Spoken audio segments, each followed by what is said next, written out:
Good afternoon, everyone.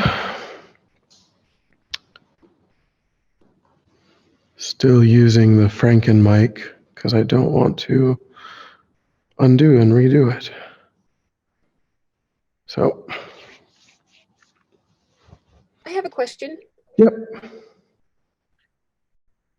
I don't know how to react because I'm still so new to Buddhism. Is today an auspicious day? I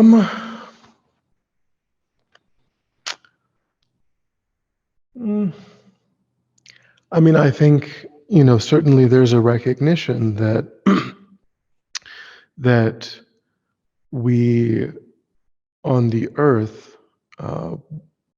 would be without that particular manifestation for, a good 20 years, so that's not beneficial. And also that incarnations, are different. And so Lama Zopa Rinpoche's next incarnation isn't going to be Lama Zopa Rinpoche. It's going to be a different karmic manifestation. And so, people have a connection to that particular way of being in the world. And of course, now they are without that, and that is gone forever. His mind will reincarnate, but the form that will take, how that will look, will be different. All of there's really no two incarnations that sort of do things, exactly in the same way. So I guess in a way, if you're processing it from those perspectives, then it's not a good thing.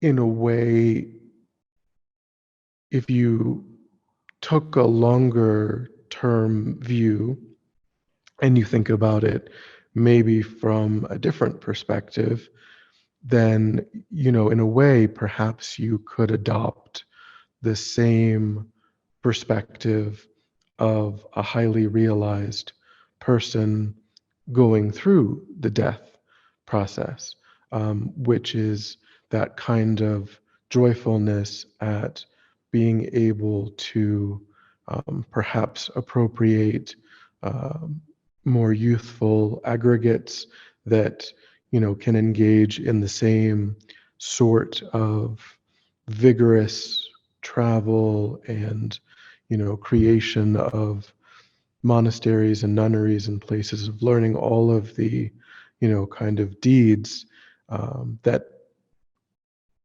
shift over time, over the lifetime of a person. So in a way, a person who's going through that could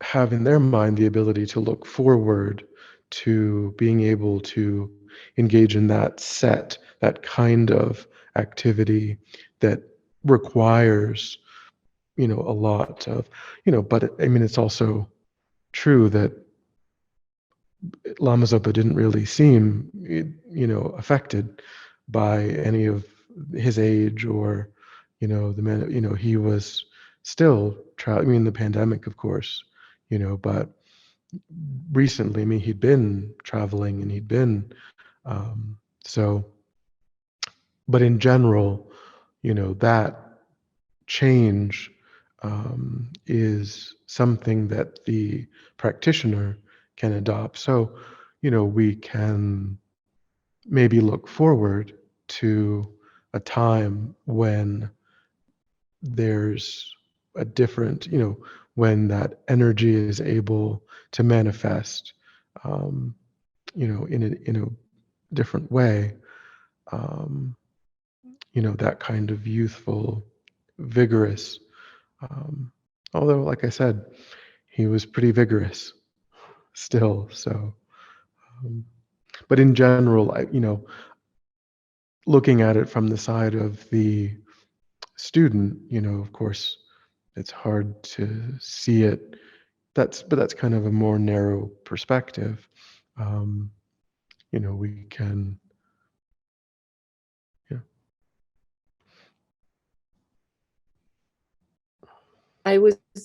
My thoughts this morning were that this new journey for him, in the next 49 days, that I don't know, I just felt like, well, he was really prepared for it. And and the opportunity of returning to in a different incarnation.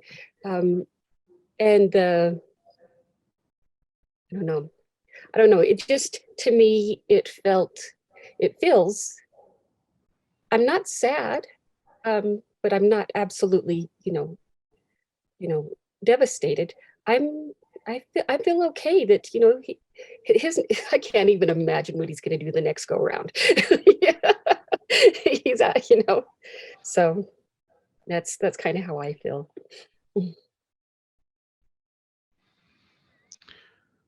Did you want to share anything, Kodo, about? No. When I first heard the news, I was like, who passed? And then I was like, our Lama Zopa passed? And I was shocked and I had some tears because I was going to meet him for the first time this August or September, and I don't get to now, but that's okay. It wasn't a personal thing. It was just like a sense of lost chance.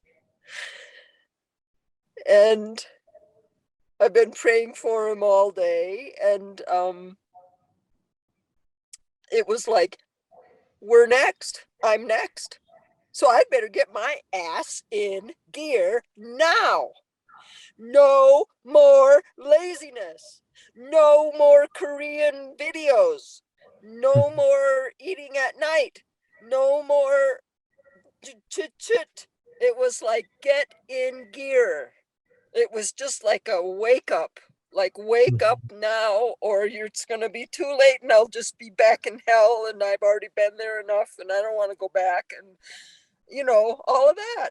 It was just a beautiful wake up call. I mean, he's teaching even when he's gone. I mean, he's incredible. And sometimes tears come, and that's okay. I'm fine with that. And other times I feel like, wow. There's no time just to like pretend and get neutral about things. No space for neutrality. We got to get it. I've talked to myself, I must really commit and really do these things. That's how I felt or feel. So thank you. Kodo, that's beautiful. Yeah, I think that's one of the things that Kadrala, in FPMT's post, that she said bodhicitta and also impermanence, teaching on impermanence and recollecting impermanence of the impermanence of our own body, and impermanence of and again, like we've said in the previous, overcoming the false sense of permanence, that we have more time, and that we will be able to just do it all later.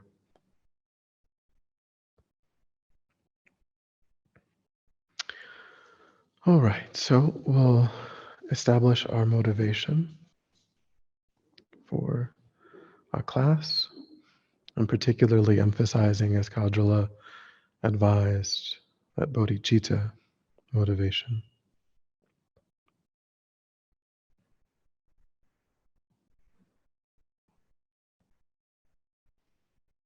Thinking of the purpose of the course being to familiarize the mind with the stages of the path to enlightenment,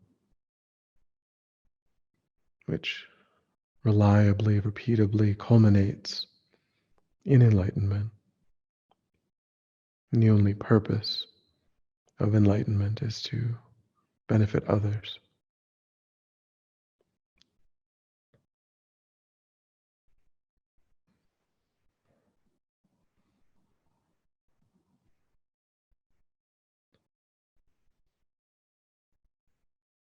And we can also think that we're fulfilling the Guru's wishes.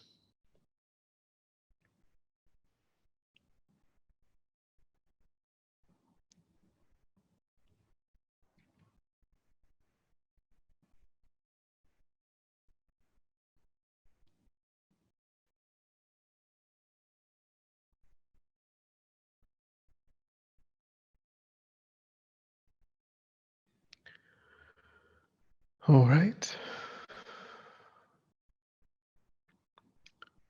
So the next contemplation in the material, still on the section on refuge, is day 165, talking about the general commitment. There's general and specific commitments. We've looked at some of the specific commitments, and now the general commitments are what are going to be discussed here.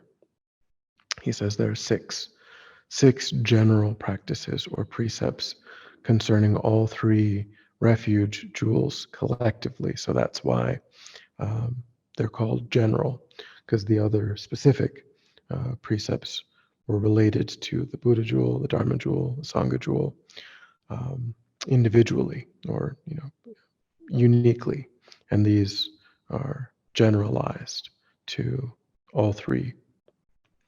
He says these practices are what really constitute our daily life as a Buddhist. Most of all, we should do everything with compassion.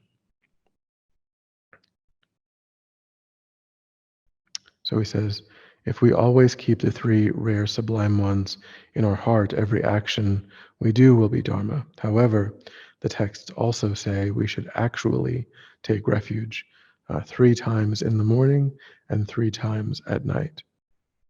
So that's one of the general commitments. And when they say 3, typically when you engage in the prayer is recited 3 times. The refuge and bodhi, you just recite it.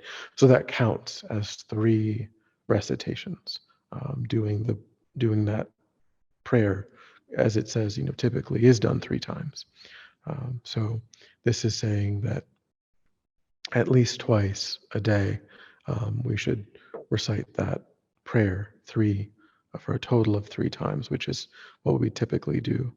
And night, technically refers to after the sun goes down. So kind of just means at least 2 times that are separated. I don't know that we have to be, like, oh, is the sun down yet? And, kind of being obsessive about it. But, if we do it, but of course, if we're doing an evening purification practice and we do the refuge prior to that, then that would, fulfill the commitment. So, but I would say generally we want to think about, early in the day and late in the day, doing it 3 times in those, at least twice, fulfills that commitment. And then the next is to offer the first portion of food and drink to the Buddha, Dharma, and Sangha. So that refers to some people, it refers to every meal that a person has in a day. It technically, could also refer to even snacks. It really refers to the first portion of everything that's eaten. So, and again, this is a training precept. So, we'll forget, initially and be like, oh yeah, and then, halfway through, we're eating, then you're fine, you stop and you do it right then. You don't be like, oh, maybe tomorrow. You whenever you remember, you do it, because intentionally remembering is the vehicle for remembering consistently and remembering, every time. So if we get, like I said, we also want to not overwhelm ourselves and think, oh, if I have, a grape, or I have, a peanut or something, and then just kind of get completely manic about it. So, like I said, it's a training precept. And so, if we feel like it's best to start with each of the three or two or one, the main meals, then that's fine. And then as we progress, we can try to expand how we're utilizing that. With respect to drink, again, um, sometimes people will constrain that, outside of meal times, constrain that to hot drinks like tea, or but not necessarily every glass of water. um, so that's, again, individual. If we're feeling uptight and anxious, then we can try to make progress, um, more slowly, and say, okay, well, just like with a meditation practice, um, if we think, oh, I'm supposed to meditate, 2 or 3 times a day, and that's, if that feels overwhelming, we may never start. We may never, it'll just be panic and we'll just be stuck. Um, so if we can say, oh, well, just once a week, I'll just do once a week, and then I'll do twice a week. And then that you build that habit over time. So I think, you can try to think about that really as an individual, depending on if it feels like amazing, like an amazing opportunity, which is, kind of, I mean, meditation should feel the same way. I mean, we kind of look at it as a chore in the beginning, until it starts to kick in. And um, so it kind of really just depends on one's mind, and just working skillfully with one's own mind, and making progress over time, with offering. And we've talked about the food offering prayer once or twice before. You can get it, at fpmt.org in the foundation store. You can, there's the biggest booklet is the yoga of, offering food. It has a variety of practices that you can look at and kind of use what seems, best for you. Or you can, I'm pretty sure they just have like just the typical, um, verse. And you can do it in English, you can do it in Tibetan, whatever, you feel more comfortable with. Which is just Guru is Buddha, Guru is Dharma, Guru is Sangha. Also, Guru is the creator of all happiness to all gurus, and make this offering. Uh,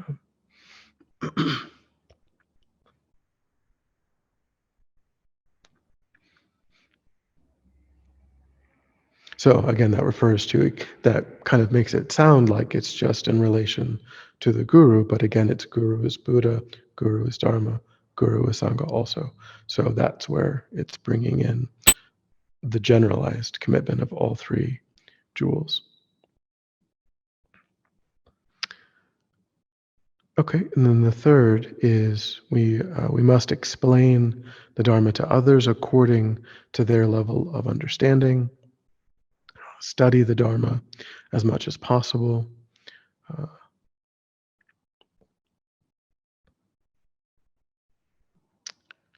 and always to rely on the holy beings,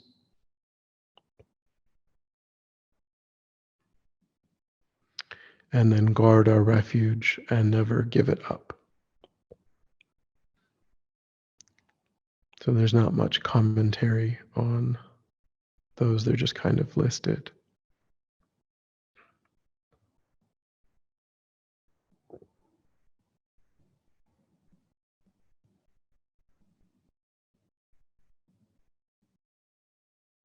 Any thoughts or questions on the 6 general commitments or precepts?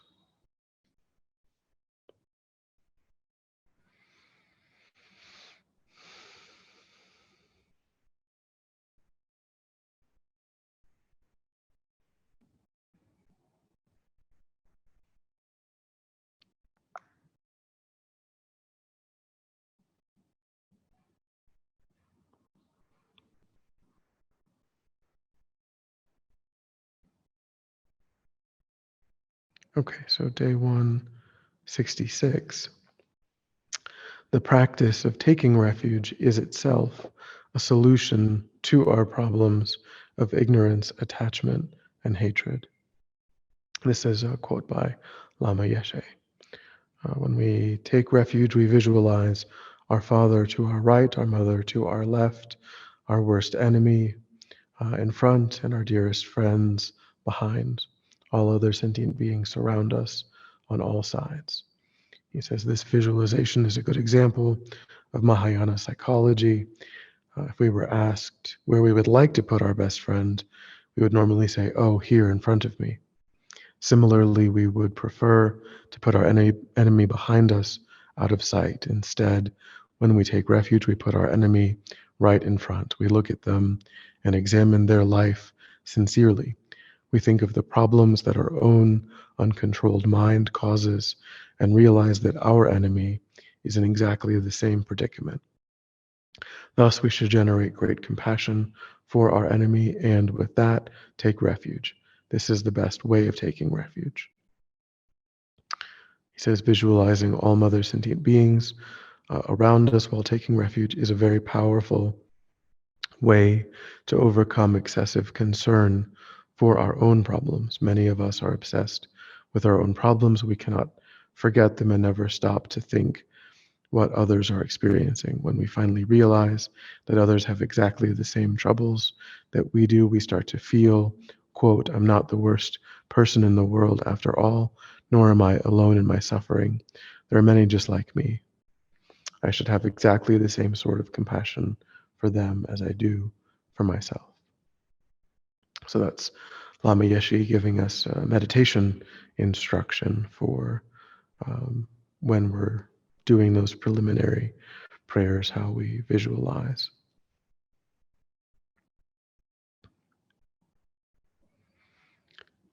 Any thoughts or questions about that?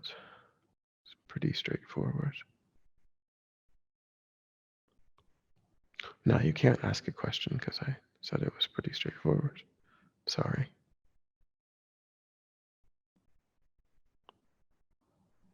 Didn't mean to.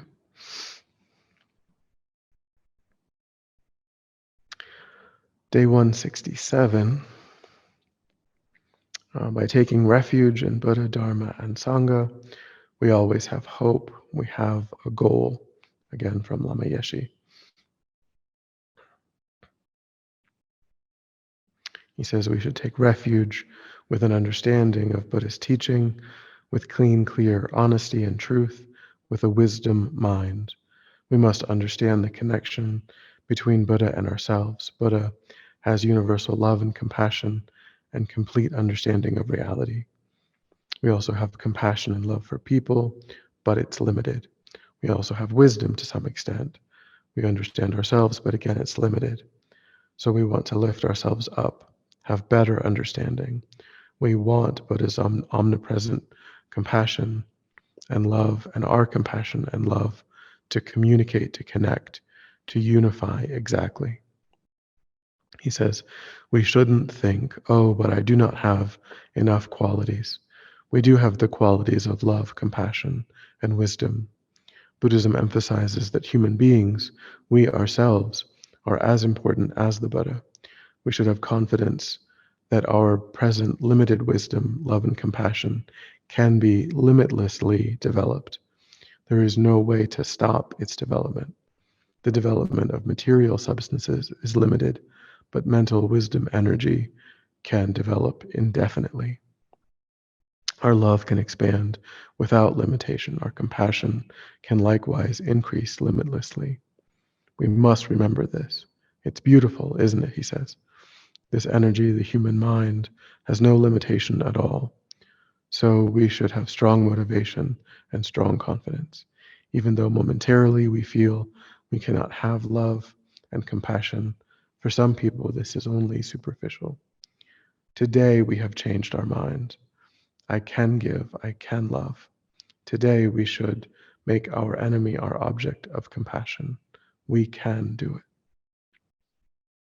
So this is a teaching on Buddha nature, the emptiness of the mind itself, that there's no difference between our mind and the mind of a fully enlightened being, except that it's 2 points on a continuum of training, of becoming familiar, of purifying and adopting beneficial, constructive ways of being and relating and thinking.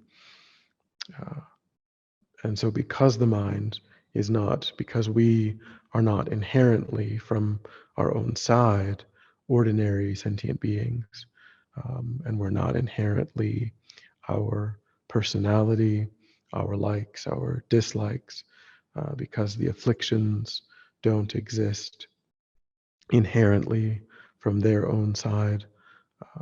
All of these are dependent arisings, and so we can cultivate different causes and conditions instead of the causes and the conditions that are presently active and perpetuating ordinary cyclic existence. We can actively create different causes and conditions that will actively create the causes and the conditions for the arising of our own enlightenment. So the teaching on Buddha nature is very, as Lama Yeshe says, very beautiful, very hopeful.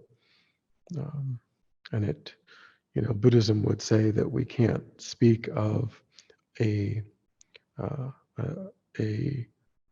goal or a point that exists, baked into reality, that we, that's created or put there, but that we can give ourselves the goal of enlightenment. We can give ourselves the goal of achieving enlightenment, even though we can't say that, it's something that some creator intended or demands or requires.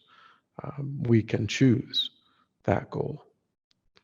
And then because the mind is empty of inherent existence, the mind, through effort, through training, can embody different causes and conditions that lead to different results. And when that happens, it doesn't matter, whether the practitioner wants enlightenment or doesn't want enlightenment. If they create the causes for enlightenment, enlightenment will arise.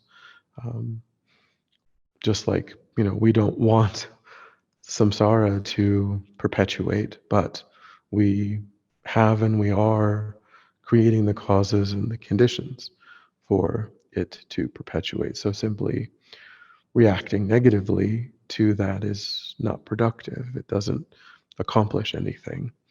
But learning what those causes and those conditions are that actually, are sustaining samsara, and the causes and the conditions that give rise and sustain enlightenment, and then discarding one and adopting the other, actually is the constructive way of relating to just, that kind of that weariness that we talked about this morning, the, of refuge, of renunciation rather.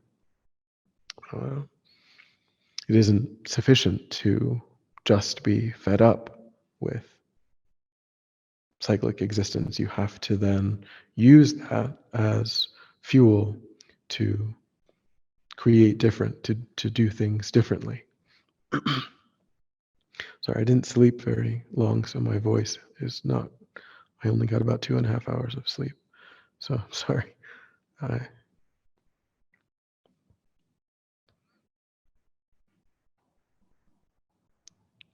Any thoughts or questions? Yeah. So yes, thinking of Lama Yeshe's words, how expansive the mind is, and how much beauty that gives a person that feeling, very resonates very much with me, as well as how you said, or it was also mentioned that there is an inherent emptiness of the mind, which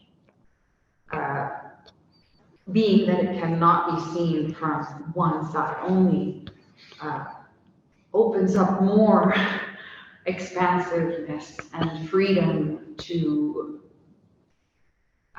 look at things differently, to act differently, and it's just extremely liberating. That's my personal. So Bade was talking about how recognizing the emptiness of the mind gives a sense of freedom and liberation. And that's also kind of the psychology, the cognitive psychology that underpins Tantra, in a way, by, recognizing, taking the result into the path, is also very much steeped in the understanding that I am not my delusions, I am not my personality. And so it's actually more valid to say that I am Tara, rather than I am my anger, or I am my, because becoming Tara, call it, all the different highest yoga deities that we take as a path, they their their qualities are just the qualities of a mind free from delusion. Um, and we become free from delusion by realizing emptiness directly.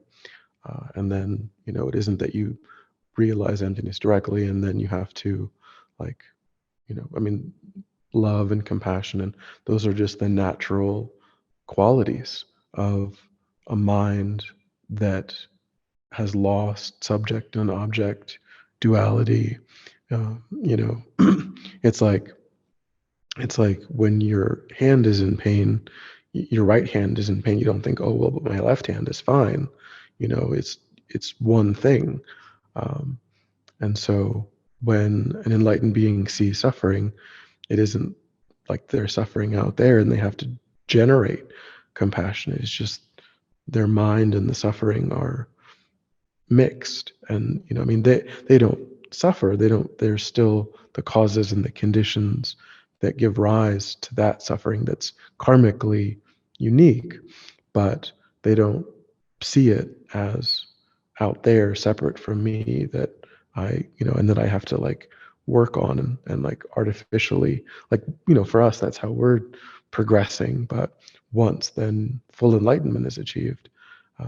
So it's more because all of those qualities are just naturally, will be present in the mind when the mind is free from the temporary adventitious afflictions, then to identify with those afflictions and say, well, that is me, that's so much less accurate than saying, I am Chenrezig, I am, Tara, etc., which is sort of the psychology that underpins why Tantra is so effective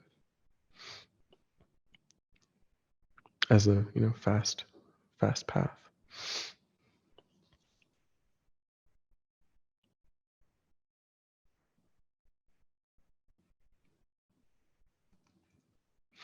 Any other?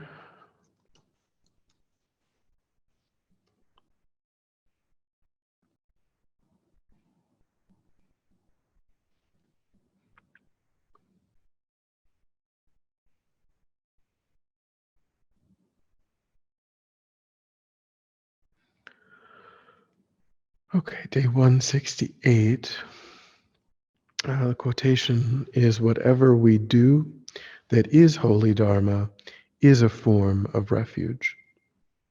Um, and it goes on to explain, whatever we do that protects our mind is Dharma, and that in essence is taking refuge. Whether or not we call ourselves Buddhist, whether or not we have taken formal refuge, when we cut through our confusion by meditating on impermanence and death, we are taking refuge. When we lessen our attachment by meditating on its shortcomings and on the problems brought by the eight worldly dharmas, we are taking refuge.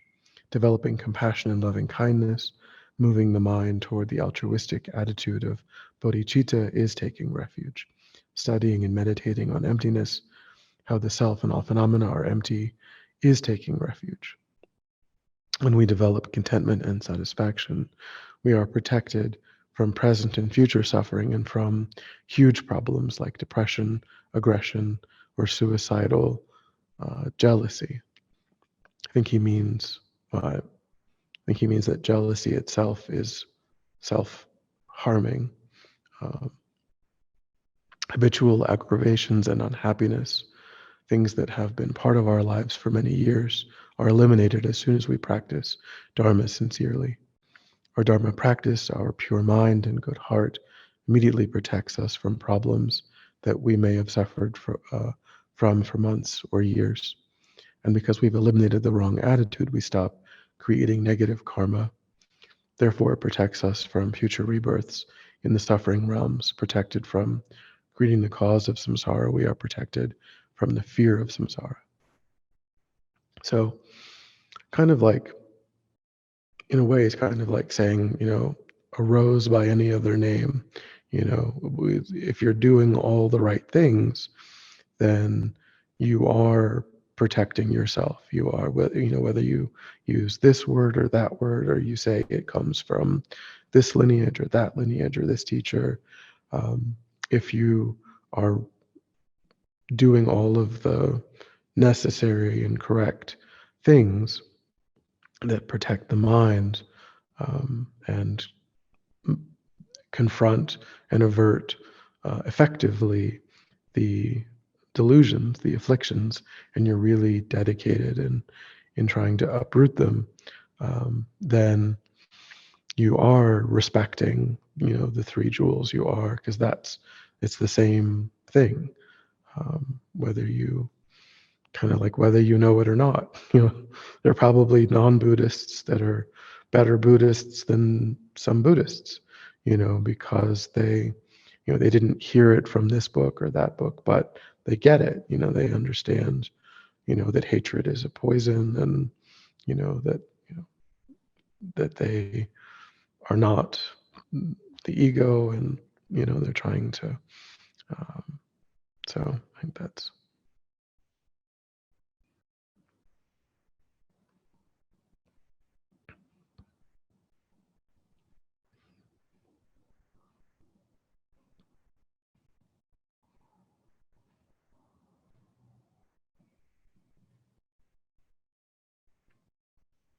Yep.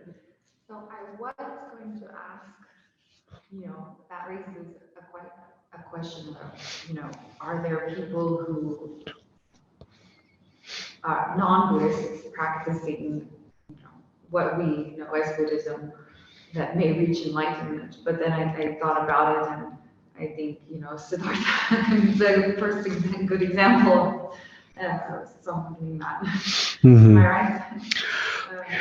Yeah, so the question is, could a person who doesn't seem to be practicing Buddhism, could they achieve enlightenment at all, or even more rapidly and so on than someone who, seems to be, is a described practitioner? And so, the only thing, that is a bit unique, of course, they're solitary realizers, which is, kind of a unique, those are practitioners that have, sometimes they kind of say that they're more independent. They manifest in places where there aren't really teachings, but of course they've taken teachings in the past. So when we say like, what's happening for a person in a particular life doesn't necessarily tell us much about what happened in many, many previous lives. So that's, that's one thing. But in terms of like philosophy, and the only thing that's particularly unique that, in terms of formal written philosophy is emptiness. There's not, you don't find that idea in, explicated in other philosophical systems that exist on this planet. So a person, in order to achieve enlightenment, that is still necessary. A person does have to develop wisdom realizing emptiness. There's no other path. Solitary realizers must do that as well. So that person in a way then kind of has to discover it, like you're saying, kind of discover it for themselves. But of course, even the Buddha took teachings in previous lives from Buddhas. And there are Buddhas that are manifesting as non-Buddhas, as philosophical teachers, as other religious leaders, as just wise people who are helping in, reaching beings of a variety of dispositions and guiding and leading and nudging and urging and kind of creating step by step. So, yeah, I mean, outside of Buddhism, the idea of emptiness is kind of like reinventing the wheel, because I mean, like, those teachings are there, and like that's the easiest thing to do would probably be to just read what is there, and just otherwise you might be relying on lots and lots of past karmic imprints from previous lives. That certainly could be a big factor. But if by some other way a person arrives at that insight, then it is irrelevant, like which text they got it from, which teacher they got it from. There are mistaken ways of thinking about, like, you could say that something is emptiness and it's not the actual insight that does in fact lead to enlightenment. So, but if it is truly that insight, then and that person knows, is able to generate it. Of course, it has to, for enlightenment specifically, it also has to be joined with bodhicitta. If not, then it would lead to freedom from, it would lead to lower nirvana, freedom from, because there's no bodhicitta in the Theravadan tradition. So you'd still have to, for technical full enlightenment, still have to join that with bodhicitta. So it's just, kind of all of those pieces of the puzzle are there in Buddhism. But certainly solitary realizers are a clear example. Still, though, relying on past karmic imprints from probably Buddhist teachers.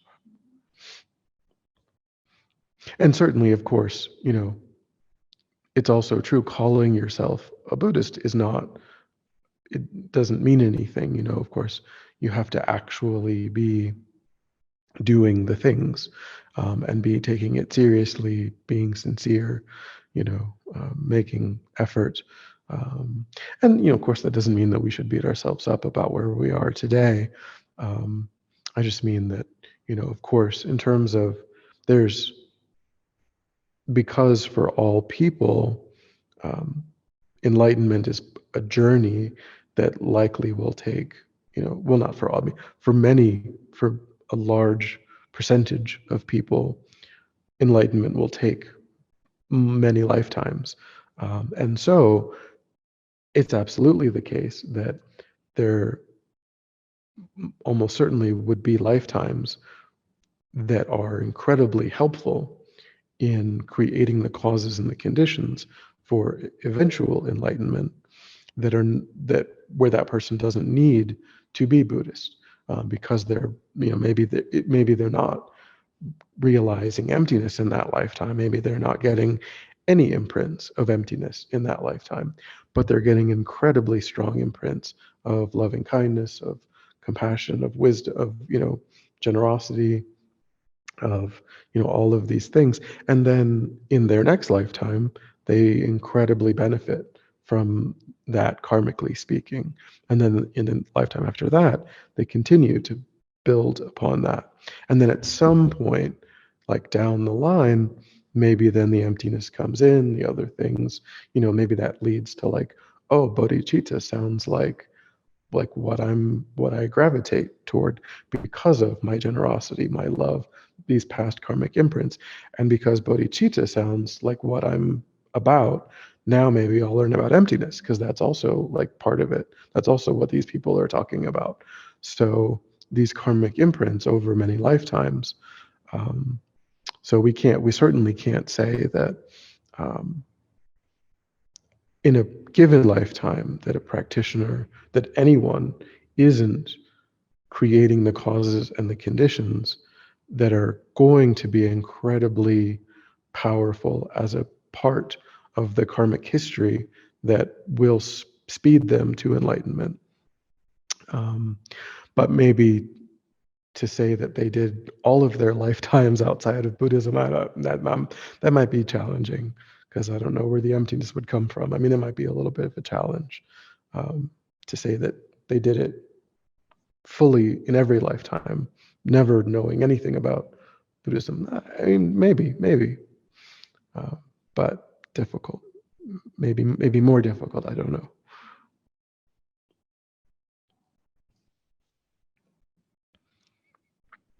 Any other thoughts or questions?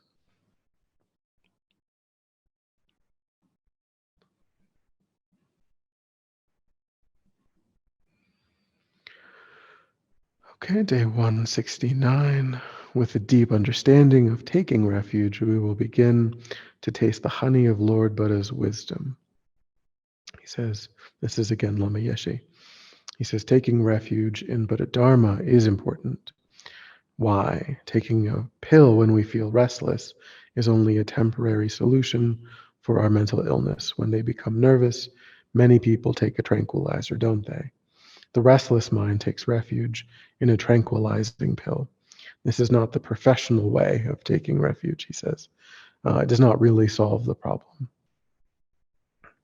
He says, all of us have had some experience of reaching the clean, clear state through our own strength and by seeing with clarity what our relative problems are and the absolute state that we can achieve. Therefore, now we need determination. Then we will discover that the ultimate refuge is Dharma, which is wisdom, great compassion, and great love. This is the true path, true Dharma. This is the way to elevate ourselves. Self-pity, ignorant, temporal solutions cannot elevate us. They lead nowhere and just make us more dull. This is why determination is very important. It gives us strength. When we have a good experience, we should confirm it within our mind. We need confirmation and determination. We should think, this is the way I should solve the problems of this life. I'm not going to take ultimate refuge in this fruit. I may take temporal refuge in this fruit. I may eat it and stop the hungry ghost feeling, but the ultimate refuge is something that brings everlasting satisfaction. And that comes through Dharma, through the Buddha's teachings. Buddha himself discovered great wisdom, great compassion, and great love through his own wisdom light. So this is the way I can help myself. We must make a strong determination. So, so again, our own wisdom light doesn't, that's kind of going back to what Lama Yeshe was saying before about, we have the seeds, we have the seeds of love and compassion. We don't, we're not helpless and hopeless.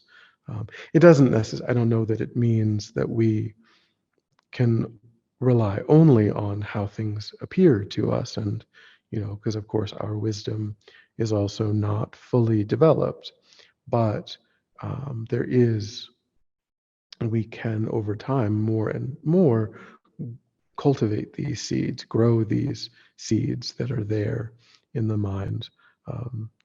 We do have the seed of discriminating wisdom, the seed of compassion, and we can water and grow and develop. And then over time, it becomes more and more reliable. We can navigate situations more and more skillfully. And and so every time that we try to, that we see that we're making progress, we can gain greater clarity and greater, like, oh, 5 years ago, I was like this. I did these things and I was interested in this. And then I started to learn, I started to meditate, I started to try to put these things into practice. And 5 years later, now this is where I am. This is what's happening, and these are the beneficial effects that have happened. And we're like, oh, I trusted myself to investigate and to start and to not just discard it and think, oh no, this is silly. We did have the seed of wisdom that said, oh, maybe I should pay attention to this. Maybe I should take this seriously. I should. And that's all amazing, that we, just by developing an interest, a sincere, and then, confidence grows, our beliefs deepen and so on. And then we can over time, think, oh, well, by doing this for this period, I've accomplished this, and that's amazing. If I keep going, I'll definitely get to, like even just improvements in meditation. We know that there's 9 levels of calm abiding. And so, we can say, well, 5 years ago or 2 years ago, I the distractions were like this, and now they're a little bit better. I have a little bit more, and so we're demonstrating that the Buddha's instruction is valid and it works. And then we can think, oh, I just have to keep implementing that. I just have to keep going. And then all of these things will continue.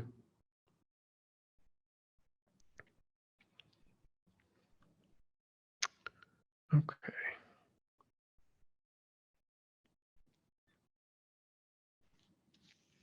Any other questions? We lost Kodo.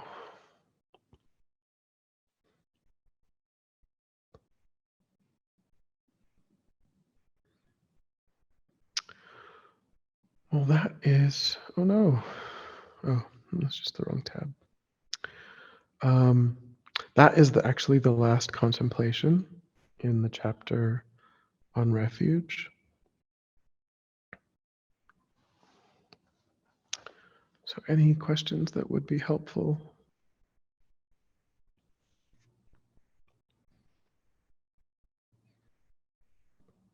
Oh no, I lost Shayla too. It says that your video is on, but it's just a black screen up there. How weird. Is Kodo here, or because I also I don't see her. yeah, it was weird. She left and then your video went black, It's odd. even though it's shows that it's on. The Zoom thing, gremlin. Any questions on from the chapter on refuge?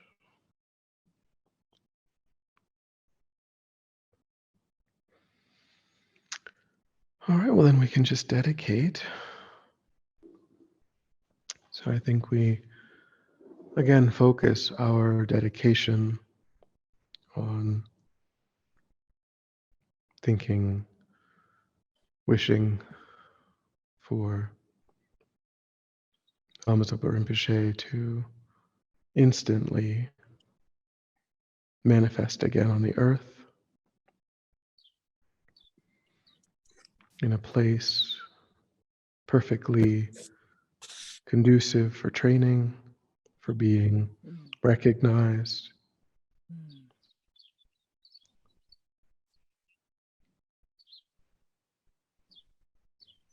so that he can carry on his extraordinary legacy.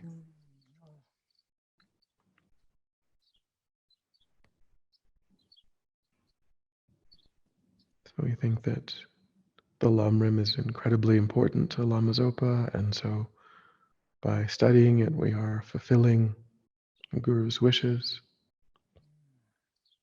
and all of the positive energy that we've created by fulfilling the Guru's wishes, we dedicate strongly for his swift rebirth into our world for our benefit.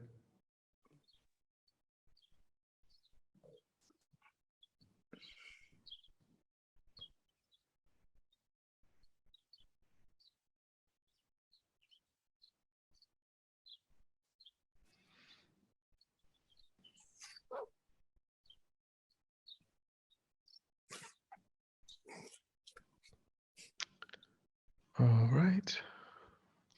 Thank you so much.